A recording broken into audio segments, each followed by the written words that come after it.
let's get on with this. As the first comment by Spinnernet says, why, and I was asked this on my own video, I've been asked this numerous times, so I'm going to answer it. Why is it that I criticize TNA? Why do I continually watch TNA? Why do I continually do everything when it comes to TNA? Well, I'm just going to talk about Lockdown first. Why I ordered that pay-per-view. Here's why. Why I spent money on it. First, I did want to see Joe win the title. I am a Joe Mark. I love Joe. Joe literally, at a point when I felt the fanfare kind of waiting a bit, really got my juices flowing as far as pro wrestling again, and showed me that a style of pro wrestling that I thought we would never see in the U.S. we might actually see. We might see mainstream wrestling. Got excited about that. It's one of the reasons why I like Joe. It's also, and I'll get into this, I'm going to do an entire video on my problems with the Joe Angle match from Lockdown and really explain what it was I had problems with the match and why I think a lot of people are overrating it. But that's for another video. That is not for this. Second reason why I would have ordered Lockdown anyways without even Joe and Angle. I would have ordered it because of Lethal Lockdown. Lethal Lockdown is the closest thing I am ever going to get, and I am not the only one. If you go to message boards, you will see this said a lot. That is the closest thing we are ever going to get to War Games, and since that's the closest thing we'll ever get to War Games, there's a lot of us War Games marks out there. War Game marks out there. Being that, we order it because it's the closest thing we're ever going to get, and we're trying to send a message to Vince. For once, listen to Triple H and bring back War Games. It is the greatest gimmick match ever. Yes, it is better than the Royal Rumble. There is nothing better than War Games when it is done right. It is marvelous. If you've never seen a War Games match, you need to find one. You need to watch it. You need to see just what kind of carnage one of those matches is. So that's why I ordered Lockdown. Now, why do I continually talk about TNA? Why do I bitch about TNA? Why do I do all of these things about TNA? Here's why. And Chase, C-Dude, said it perfectly. Hope. Hope.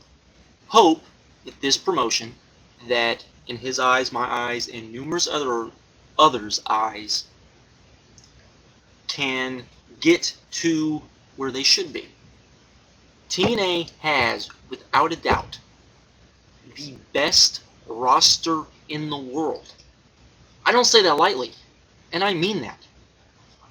You look at WWE. WWE has a very, very good roster at the top end. Unfortunately, the middle to lower end, it depends on the guy.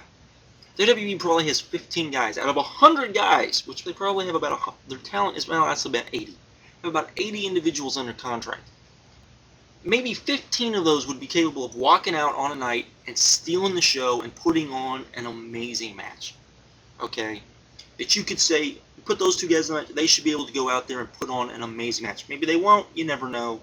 You never know night from night. But they should be able to go out there and perform at that kind of level. TNA, who has maybe half of that roster, actually less than half of that roster, has the exact same amount of guys, probably 15 guys that could go out there and put on a match that would just make you go, if they were given the time and were allowed to do so.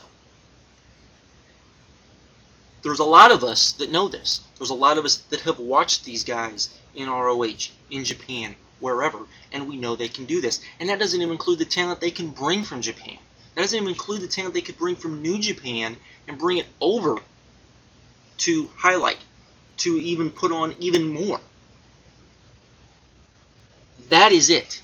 The fact that they're able to do that, the fact that they should be able to do that, the fact that they should be able to appease a large number of wrestling fans, and they can't do it because, for whatever reason. You know, I look at TNA and I go, look how good it could be. Because it could. It should be head and shoulders quality-wise. Quality-wise. I'm not saying ratings-wise. I'm not saying all that. Because, to be honest, I don't care about any of that. Ratings don't mean squat. Because if TNA were to truly turn it around, truly get all of us on the internet talking about it, buzzing about it, saying why we thought it was good, trying to get the average fans into it, getting such a buzz that the average fans felt like they needed to watch it to see what the hell we were talking about. Okay? If they were able to do that, like they were in 05, that's what they did in 05. I can remember watching. Folks, people just do not understand. I have never seen. I take that back. I take that. I should not say that. In 05, TNA went on a run of shows that would rival any company in the U.S. over the last 30 years as far as pay-per-views and major shows go. It was unbelievable how good those shows were. Sometimes the main event delivered, sometimes it didn't. But the undercards were so good, and you had this feeling that, okay, they're building up these guys, on the undercard, so that eventually they'll be in the upper card, and then we're going to get something amazing. We're going to get something truly special. We're going to get a true alternative. We're going to get something that will just be amazing.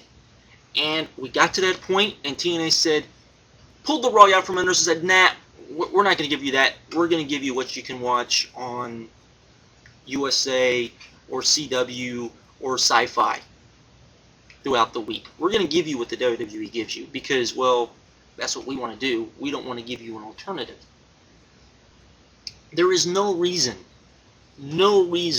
why any fan should be able to come on here and say, you know what, maybe TNA doesn't have the superstars, maybe TNA doesn't have the storylines, but the wrestling is amazing. And you can't say that. They don't give guys enough time. They get stupid gimmicks in the way. They talk down to us. They make us act like we're a bunch of idiots. I can watch the NWA Showcase, okay, which is not a great show. I'm going to tell you it's not a great show, but it's okay. And you know what? I'm not talked down to. They don't treat me like I'm stupid. Even the kid-like gimmicks that they have are not done in a way that's patronizing to me or to, I would feel, any adult. People would go, oh, that's cute. You know, the same way that, you know, Shark Boy, Stone Cold Shark Boy, or Black Machismo, or in particular Super Eric could be. And why many people would look at that and say, you know, I don't like that. TNA should just go out there and do what they can do best. I'll give them credit. I think that the main event at Lockdown was a good step. I don't think it was a great match. I think it was a good first step, though. And if they can continue to build upon that, that's a great thing. I still wouldn't look back. I would look back on that and say that match was historically important for TNA, but I wouldn't call it a great match because I just didn't feel it was a great match. But if they go out there, they could do that type of match again at a much higher level. That would be great. I don't think they can because I think you basically have two guys in the promotion right now that can work that style, and that's pretty much it. Unfortunately, you could bring some guys over from Japan that can work that style because you know what, they've been doing that style for 20. I'm getting off on a rant. I don't want to get off on that rant. Anyways, back to my point. That is why we come on here. That's why we bitch about TNA. At least the guys I know. You know, and I know there's this misconception, and it's a complete misconception. I don't know where it started. That there's this little clique of us, and we meet on Skype, and we somehow say, you know what, we're going to go bury this guy on this day. That's not what we do at all.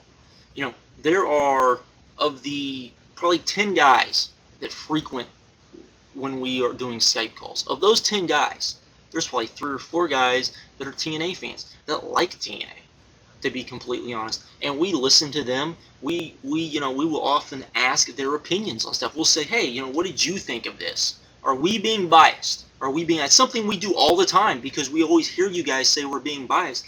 And we always say, are we being biased? And often we'll say, you're a little harsh on it, but no, I see where you're coming from. You know, we don't exclude people unless they're being complete idiots, and then we exclude people.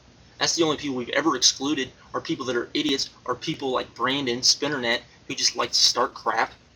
You know, I mean, it's stuff like that.